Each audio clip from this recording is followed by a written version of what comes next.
ہمارے یہاں بعض لوگ کیا کرتے ہیں، لڑکے کی شادی میں تو بہت ناپتے تولتے ہیں، ایسی بہو ہو ویسی بہو ہو، اور لڑکی دینے کی بات آتی ہے تو شرک کرنے والا ہو، قبروں پہ جھکنے والا ہو، تعویذ گنڈا کرنے والا ہو، مزاروں کی پوجا کرنے والا ہو، اللہ کے ساتھ کوئی بھی ہو، ہم سونپنے کو تیار ہیں اپنی بیٹی کو۔ میں نے تو بعد ایسے لوگوں کو دیکھا، بیچاری لڑکی عالمہ، اچھی پڑھی لکھی، دیندار، خوبصورت، سرکاری نوکری دیکھ کے ایسے آدمی کے پلے باندھ دیا جو ڈرنک کرتا ہے، شراب پیتا ہے۔ اور جب کسی نے کہا کہ بھائی آپ کی بیٹی اتنی اچھی ہے، آپ ایسا داماد تلاش کر رہے ہیں، تو جواب ملتا ہے کہ صاحب میری بیٹیا بہت نیک ہے، وہ جا کر کے میرے داماد کو سدھار دے گی۔ اپنی بیٹیوں کو ڈٹرجنٹ پاؤڈر اور واشنگ پاؤڈر مت بناؤ، وہ دوسروں کو جا کر کے ان کے اخلاق کو سدھارے اور سنوارنے کا ٹھیکہ لے کے بیٹھ جائے۔ معاف کرنا، جن بیٹیوں کو پھول کی طرح پالتے ہو، جن بیٹیوں کی ایک ایک ضرورت پوری کرنے پر عمریں کھپا دیتے ہو،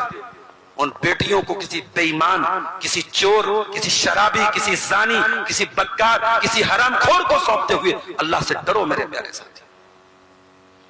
امام حسن بصری کے پاس ایک آدمی آیا، کہا کہ کثر الخطاب لابنتی، میری بیٹی کے بہت سارے رشتے آ رہے ہیں،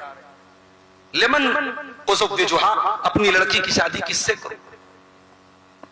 امام حسن بصری اپنے دور کے بہت بڑے عالم، تابعین میں سے، کہتے ہیں زوجھا التقی، اپنی بیٹی کی شادی کسی متقی سے کرو، اذا احبها اکرمها،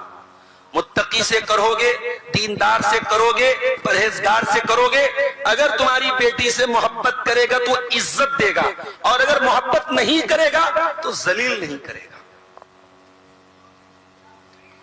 سلف میں سے ایک صاحب کا بیوی سے کچھ جھگڑا ہو گیا، بیوی سے جھگڑا ہو گیا، انبن ہو گئی، تو دوستوں میں سے کسی نے پوچھا کہ بھئی بیوی آپ کی کیسی ہے؟ بیوی نے آپ کو کیا ایسا بول دیا آپ اتنا اداس بنے ہوئے؟